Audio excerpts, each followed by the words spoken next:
Samantala, pinasabugan ng improvised explosive device ang dalawang sinihan ng magkahiwalay na mall sa Davao City kagabi. Habang gumugulong ang investigasyon ng pulisya sa insidente, binulabog naman ng bomb threat kanina ang pinakamalaking bus terminal sa lungsod.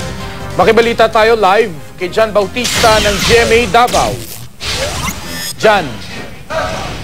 Mark, Maki, kaninang tanghali lang ay panandali ang nagkagulo rito sa Davao City Overland Transport Terminal.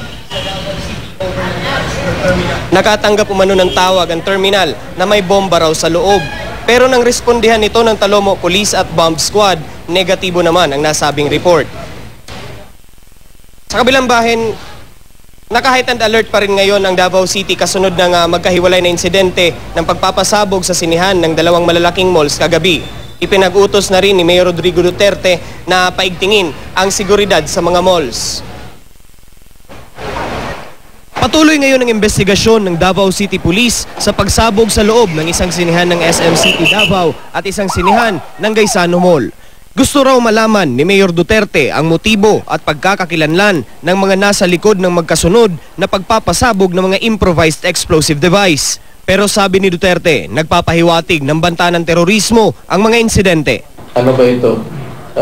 May gusto raw sabihin ito? Is it connected with the political aspiration? Is it connected with the rebellion? Or is it connected with an act of hate or revenge? Naganap ang unang pagsabog alas 9:05 kagabi sa sinihan ng SM Mall. Ipinatong sa isang upuan ng bomba. Alas 9:28 naman ng gabi, sumabog ang bomba sa sinihan ng Gaisano Mall. Nasa ilalim naman ng isang upuan ng bomba. 5 ang naospital matapos mabingi sa lakas ng pagsabog. Wala namang malubhang nasugatan. Ayon sa pulisya, cellphone ang nagsilbing triggering device ng mga bomba. Wala kasi na intention nga magtuwag kasulti. Kay murag walay shrapnel sa bomba, murag high explosives lang. So pambulabog lang sir, panghadlok. Nagpapaalala ngayon ang lokal na pamahalaan sa publiko na maging mas alerto. Inutusan din ang mga pamunuan ng mga mall at iba pang negosyo na mag-install ng mga high definition CCTV camera. Pag hindi nila ginawa yan, and the police and Villa Roman that says that they are not providing adequate, I will close them. Wala na. I will just simply close the mobile houses.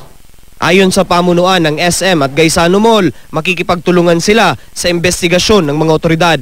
Naglabas naman agad ng pahayag ang chair ng Moro National Liberation Front o MNLF sa Davao para igiit na wala silang kinalaman sa mga pagsabog. Mark, Maki, patuloy pa rin ang post-blast investigation sa mga sumabog na IED. Ayon sa Public Safety Command Center, walang kinalaman ang kaguluhan sa Zamboanga City sa mga naganap na pagpapasabog dahil magkaiba ang mga ginamit na mga eksplosibo. Balik normal na rin ang operasyon ng terminal at mga malls ngayon. Yan na muna ang latest mula rito sa Davao City. Jan Bautista, Nagbabalita, Pilipinas.